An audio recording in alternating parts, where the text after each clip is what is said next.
Sometimes betrayal doesn't come like a knife to the back. It comes as a quiet question over a glass of wine, spoken in a voice that no longer holds any love. You live beside someone who wears your shirt, makes your breakfast, and looks at you like you're just another piece of furniture. You smile back while your inner world collapses under the weight of her late-night disappearances, unfamiliar scents, strange new names, and shifting rules never meant for you. And then someone else shows up, someone who doesn't demand proof, doesn't cast blame, doesn't punish you with silence, someone who just listens. And in that moment, you finally realize you're not the crazy one. You didn't ruin anything. You didn't lose your grip. Someone simply stopped valuing what you gave and started replacing love with convenience. So here's the question. When the game stops being fair, do you keep playing? Or do you stand up, walk away, and take your life back one step at a time? Hello, my friend. I'm so glad you stopped by my channel. If you're here for the first time, don't forget to subscribe and share this video with your friends or family. It really helps my channel a lot. Please tell me in which city or country you watched this video. I value every one of your comments. So, let's get started. Let me be blunt. I never pictured myself living through something like this. My name's Damon. I'm 34, and what I'm about to share feels less like a chapter of my life and more like a plot twist from a bizarre indie movie. But this isn't fiction. This is real. Every awkward, bewildering, gut-wrenching second of it. It all started on a completely ordinary Tuesday evening. I was slumped over the kitchen counter, wearing the same pair of worn-out sweatpants I always did, half listening to a background documentary I can't even remember now. My wife, Marissa, was nearby, humming quietly while she poured herself a glass of red. She was barefoot, wearing one of my oversized shirts, and looked so effortlessly beautiful. I caught myself thinking how crazy it was that I still felt the same way about her as I did the day we got married. Then she said it, like she was asking whether we should order sushi. "Damon, have you ever thought about opening up the marriage?" I laughed. I mean, full-on belly laughed, assuming she was joking. But then I looked at her. She wasn't smiling. Her face was calm, composed, like she'd been waiting for the right moment to deliver a line she'd rehearsed in front of a mirror. "I'm serious," she added softly, tucking her hair behind her ear. "It's been 10 years. We've kind of plateaued. Maybe we need something new." She sipped her wine like nothing was out of the ordinary, while my heart pounded loud enough to drown out my thoughts. I asked her what exactly she meant, and she launched into this speech, one I'm sure she'd prepared. It was all about personal growth, freedom, how love evolves over time. She brought up friends of hers, young, wild, liberated, who were supposedly thriving in open relationships. "But we're not broken," I said. "We're not lost." "Are you bored?" I asked. She didn't confirm it, but she didn't deny it either. That night, sleep evaded me. I just stared up at the ceiling in the dark, while Marissa snored gently beside me.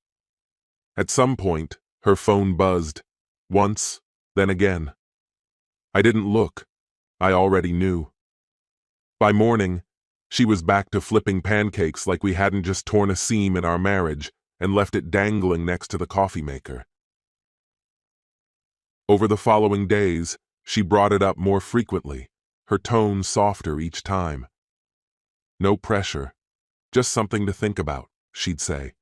We'd set our own boundaries. And me? I gave in, out of fear. Fear that saying no would make her hate me, or worse, make her leave.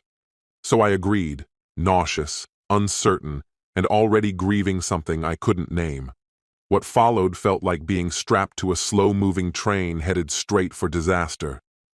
Within days, she changed. There was a glow about her I hadn't seen in years.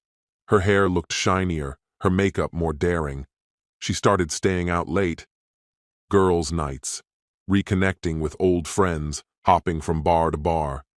She'd leave smelling like her usual perfume and return with the faint scent of something different. Nights out turned into full weekends away. Her smiles grew sly. And me? I was home reheating leftovers, lying to myself that I could handle it, that I was being strong, but inside, I was crumbling.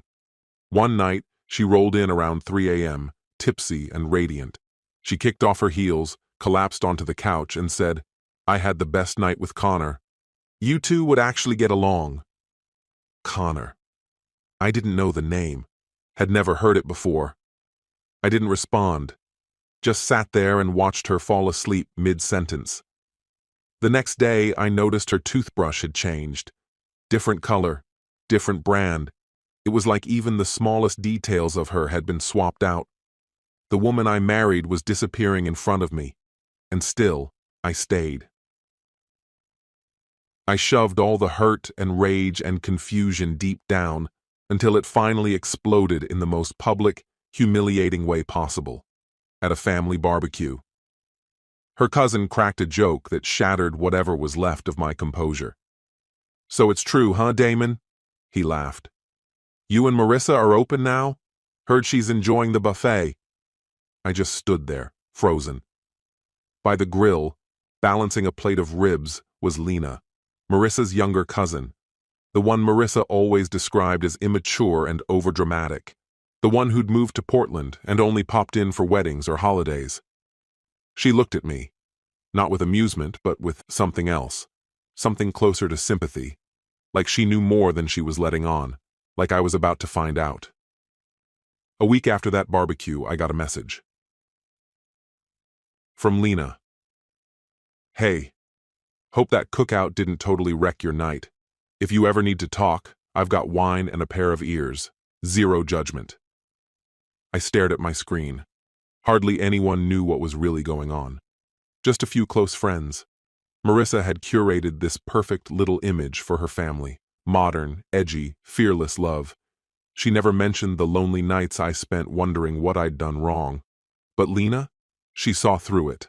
I wrote back. At first, our messages were light. Jokes, gossip, harmless stuff about her aunt's weird potato salad. But slowly, things shifted. The sarcasm gave way to something more honest. She asked me questions no one else had dared to. "Are you really okay with this? Or are you just pretending to be?" I didn't know how to answer. A few days later, she called. Her voice was steady, clear, but behind it was a kind of softness, a sincerity that made it obvious she wasn't just asking questions to fill silence. She meant them. One phone call turned into several, and by the following Thursday evening, I was driving across town to meet her over coffee. I waited at a patio table as she arrived, jeans and a hoodie, her hair pulled back in a loose bun, no makeup, no scent, no mask, just Lena. She walked up, gave a quiet, "Hey," and smiled, not in a flirtatious way, but the kind of smile that makes you feel seen. We ended up talking for hours. I shared everything, from the first night Marissa suggested opening our marriage, how I'd assumed it was some strange test of loyalty, and how I'd gone along with it out of fear, not desire. I told Lena about Connor, about that second toothbrush that never moved, about how silence had become the only thing left in our home. She never interrupted. She didn't try to analyze or advise. She just listened. Sometimes she'd shake her head slightly and murmur, "That's just not right." And when I finally admitted, "I don't even recognize myself anymore," she leaned in a little and said, "Then maybe it's time to find out who you are." We didn't kiss that night, but something changed in me. I didn't feel small or invisible. I felt known, and Marissa picked up on it the moment I came home. "Well, would you look at that?" she scoffed, swirling her drink. "Someone grew a spine. Who is she?" I froze. "I don't know what you mean." "Don't bullshit me, Damon," she said. "You've got that look, like someone finally saw you." Her tone was mocking, but her eyes were sharp. I didn't respond. I didn't owe her anything, but from that point on, something shifted.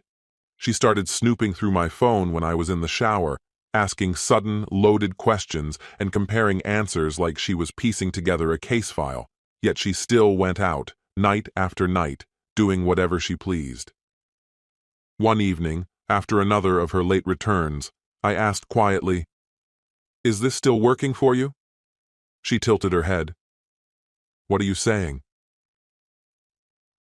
"I'm saying this setup, this open thing, I don't think it was ever mutual. I think it was always about you. And I just kept hoping one day you'd choose me again." Her smirk faded. "So what?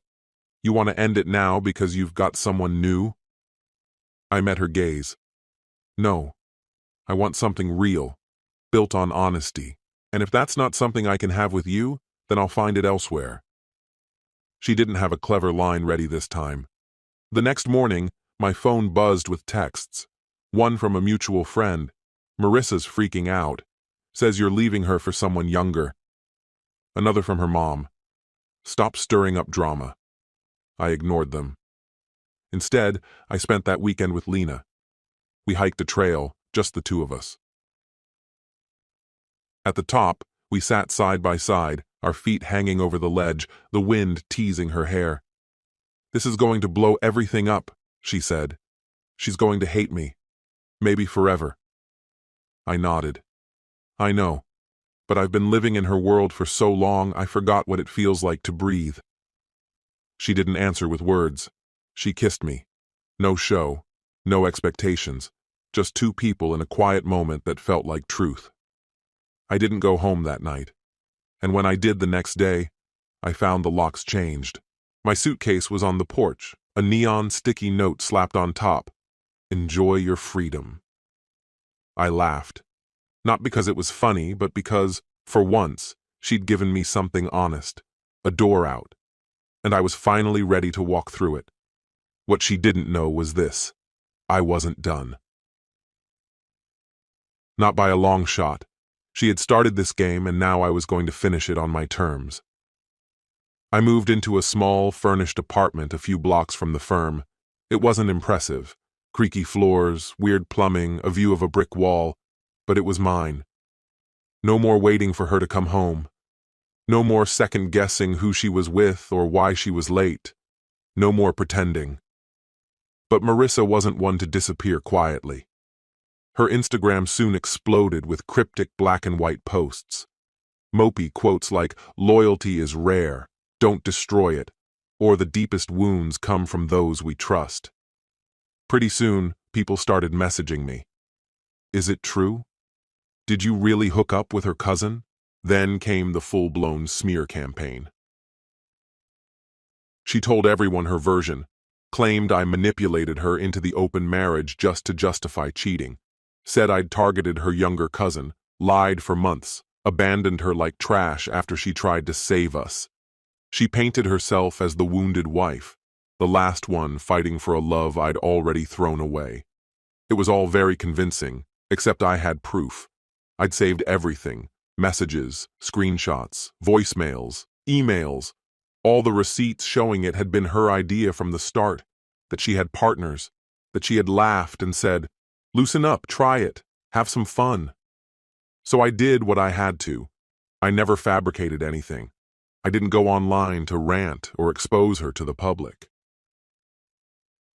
Quietly, I sent screenshots of our actual conversations to a small circle of close friends, the same people she'd been deceiving. I let them see the texts for themselves, the dates, the images, her smiling in other men's apartments. It didn't take long for the truth to spread. The fallout was immediate. Marcus, my best friend, called me up. "She's been lying nonstop, man," he said. Even her cousin, one of the guys she had secretly slept with, reached out.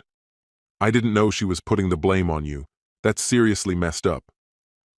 The carefully curated image she had built began to unravel. But instead of facing what she had done or expressing even a shred of remorse, she doubled down. She called Lena's father, her uncle, and unleashed on him, accusing Lena of betrayal and claiming I had manipulated her. He didn't buy a word. He'd known Marissa too long, too well, understood her skill in bending reality to fit her story. "You created this disaster," he told her bluntly. That only made her spiral further. She called my parents, sobbing, insisting I was falling apart, emotionally unstable, maybe even dangerous. That same evening, my dad appeared at my door, arms crossed, jaw tight. "What's happening here, son?" I didn't argue. I handed over my phone. "Take a look." He scrolled silently, reviewing the messages, dates, names, and photos. After about 10 minutes, he looked up and quietly said, "I had no idea. I'm sorry." Then he pulled me in for a rare embrace and added, "Don't let her pull you back into that. Protect your peace." I promised him I would. But Marissa wasn't finished. She got a lawyer involved, announced she wanted a divorce, and declared she'd be pursuing alimony, part of my retirement, and compensation for emotional suffering. I turned to Carmen, a friend and seasoned divorce attorney. She examined everything, our messages, the documents, and the agreement we'd both signed when we opened the marriage. Her assessment was clear. She doesn't stand a chance. No children, no shared property, and nothing indicating mistreatment. And her spending records told another story. Luxury trips, upscale hotels, and designer shopping. Not exactly the lifestyle of someone crushed by heartbreak. Still, I wasn't careless. I put everything in order, organized folders, highlighted messages, created a detailed timeline of her actions and mine. When mediation day came, she showed up wearing all black, face bare, eyes puffy like she hadn't rested in days. When she saw me, her face froze, like she'd seen something she wasn't ready for. Her voice trembled as she spoke to the mediator. "I gave everything to him," she said, "and he threw me away like I was nothing." I didn't say a word. I just pushed a folder across the table. The mediator opened it, flipped through the pages, then turned to her. "Are these your texts?" Marissa didn't answer. She stared down, silent. And in that stillness, the image she'd tried to maintain crumbled. The mediator outlined the resolution: no alimony, divide the assets, and go separate ways. But she didn't want resolution. She wanted revenge. So she made one last move. She posted a black and white video, set to slow, mournful piano music, featuring a montage of our wedding photos. Her voice narrated over it. "I tried to love him. But sometimes, love just isn't enough." The video exploded overnight. Strangers flooded the comments with hate. They painted me as the villain. Lena wept when she watched it. "I'm sorry," she whispered. "I didn't think she'd take it this far." I took her hand. "She's spiraling because she's losing control," I said. But I knew this wasn't going to be a clean exit. If Marissa was choosing war, then I'd respond. But not with rage, with clarity, with patience, with precision. Not to destroy her, but to dismantle the narrative she weaponized and turn it into the very thing that would liberate me. At that point, I had nothing left to shield and everything to reclaim. I wasn't looking to ruin her. I didn't want her to suffer or fall apart. That kind of spite burns out fast. But I did want the truth to reach her. I wanted her to feel the same powerless abandonment she had once left me with. So I played the long game. I rebuilt my foundation. Started waking at 5:30 a.m., ran every morning, brewed my own coffee, made clean breakfasts. My life grew still, disciplined. I upgraded my wardrobe, showed up at work ahead of time, and poured energy into my tasks. My supervisor noticed. 6 weeks in, I got promoted. It wasn't an overnight change, but it was steady, visible. And as my world grew stronger, hers started to crumble. She began messaging mutual friends, sometimes crying, sometimes apologizing, then suddenly accusatory. Jared, one of them, told me, "She asked if I'd spy on you. Wanted to know if you and Lena were serious or just a fling." I told him to keep her guessing, because by then I saw it clearly. This was never about Lena. It wasn't even about me anymore. It was all about control. So I did the one thing she never expected. I went completely silent. No texts, no replies to her emails. I scrolled past her mournful Instagram updates without a single like or comment. Just total absence. And that silence? It undid her in ways that arguments never could. A few evenings later, Lena and I went to a charity event. It was a semi-formal affair, and she looked effortlessly radiant in a deep green dress, her hair swept up with an understated elegance that turned heads without trying. Someone snapped a picture and posted it online. 2 days after that, Marissa showed up at my front door. "We need to talk," she said, her voice shaky, hands quivering at her sides. "I don't think that's a good idea," I told her, holding the door but not moving. "I'm not here to fight," she said quickly. I saw the pictures. You looked happy." I said nothing. "Do you love her?" she asked, her eyes searching mine for something familiar. I could have dodged it, could have said something cold and conclusive. But instead, I offered honesty. "I don't know yet, but she really sees me. She hears me. And not once has she made me feel like I'm just background noise." Tears welled in her eyes. "Why her?" she whispered. And for the first time, I really looked at her, not as the woman I had once built a life with, but as someone I no longer recognized. I told her something I had carried quietly for a long time. Because she reminded me of the person I used to be, before you made me feel small. Before love started to feel like a test, I kept failing. She stumbled back like I had physically hit her. "I never meant to hurt you," she said, barely audible. I gave a small shrug. "Maybe, but you did, and I'm not living in that version of my life anymore." She turned and left, her sobs echoing down the stairwell like a haunting refrain. But that wasn't the end. It was only the beginning. My next chapter wasn't hidden or quiet. It was intentional, visible, and meaningful. I was invited to speak at a leadership conference on resilience and ethical leadership. And I told my story. No names, no theatrics, just the truth, measured, clear. I talked about setting boundaries, about the silent toll of abandoning yourself for the sake of peace, about how withholding words can sometimes echo louder than speaking them. When I finished, the room fell into a deep stillness. Later, several people approached me. One woman, tears in her eyes, embraced me. She had just ended a painful relationship. "You helped me see things clearly," she whispered. That's when I understood something important. My pain had meaning. Then came the final act. I shared my story online, not to expose, not to retaliate, but to reclaim what had been mine all along, the narrative. It was raw and unfiltered, honest, not hostile. I wrote about what I had tolerated, what I had ignored, and ultimately, what I decided to walk away from. I named no one, but those who needed to recognize the truth did. The reaction was intense. Messages poured in, people thanked me, shared their own stories, and yes, Marissa saw it too.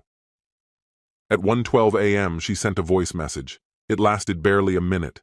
Her voice cracked throughout. She said she regretted everything, hated the person she had become, and thought I would always stay, no matter how far she pushed. "I was wrong," she said, "and I hope she loves you in a way I never could." I never responded. Not out of cruelty, but because there was nothing left to say. Sometimes, silence is more powerful than any spoken truth. In that moment, it said everything. It's been over a year now, a year without the guilt trips, without the slow erosion of myself. Life is quieter, but it's a peace I'd forgotten existed, a silence that soothes instead of stings. My apartment is still a little cramped, still creaks in places, but now it feels like mine. No more pretending, no more masks, just authenticity. Lena's still here. We didn't rush into anything. We moved slowly, deliberately. There were challenges. Her father didn't look me in the eye for months. Some family members murmured behind our backs. But the truth, when it's real, has a way of cutting through all of that. We traveled. We binge-watched documentaries. We built flat-pack furniture together without the instructions. Burned the manuals and figured it out from scratch. She's the first person I've ever been with who doesn't need me to explain my silences. She just sits next to me and lets them exist. One night, sprawled on the floor with takeout and our legs tangled like teenagers, I looked at her and said, "This doesn't feel fair." She tilted her head. "Why not?" "Because I met you in the middle of my wreckage, and you stayed." She smiled gently. "Maybe I just like watching people rebuild." That's when it hit me. This story was never really about what broke. It's about what grew in its place. That doesn't mean everything is perfect now. Marissa still performs grief online, carefully curated sadness for sympathy. I don't reply. I don't correct the narrative. I don't engage. Because that chapter is finished. And if there's one thing I've learned, it's this. You don't win by screaming your truth louder than the lies. You win by living a life where the lies can't survive. I've kept everything, the evidence, the timelines, the receipts, not for revenge, for remembrance. Because surviving isn't about vengeance. It's about restoration. It's about becoming whole again. When she held the power, she used it to twist love into something that erased who I was. But the moment I stood my ground, refusing to play the passive, agreeable role while she pursued whatever excitement caught her eye, she began to fall apart. She never truly wanted an open relationship. What she longed for was absolute freedom without having to answer for it. And when I gave her precisely what she claimed to need, she recoiled, because it forced her to confront a truth she could no longer avoid. Fairness was never her goal. What she chased was permission, to indulge without consequence. And me? I became the mirror she couldn't look away from. I didn't explode. I didn't shame her publicly. I just held steady, and the falsehoods she'd constructed started to collapse on their own. Since I first opened up about my experience at that initial seminar, I've been invited to speak at 4 more. Messages continue to pour in from across the country. Messages filled with gratitude from people who were on the verge of giving in to relationships that didn't feel right until they heard what I had endured. And beside me now is Lena, focused on her digital artwork, that peaceful concentration on her face that I've come to deeply appreciate. Her dog is curled up under the table, fast asleep. A slow jazz tune drifts through the background, steady, unbothered, untouched by all the turmoil we've left behind. This is what peace feels like.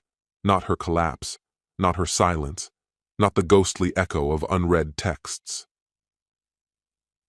But this, my equilibrium, my wholeness, and my commitment to never again letting someone else's chaos shape my world. So if you're reading this while standing in the place I once stood, trapped in a love that empties more than it fills, hear me clearly. Wanting tranquility doesn't make you weak. Craving something lasting doesn't make you boring. And walking away from someone who demands that you shrink yourself to keep them comfortable, that doesn't make you the villain. Sometimes the truest form of justice is found in quiet contentment. And that's what I hold on to now. She begged for freedom. I gave it to her. Then I walked away, carrying with me peace, understanding, and a partner who sees me not as a task, a trophy, or a test, but as someone to be chosen, and chosen freely.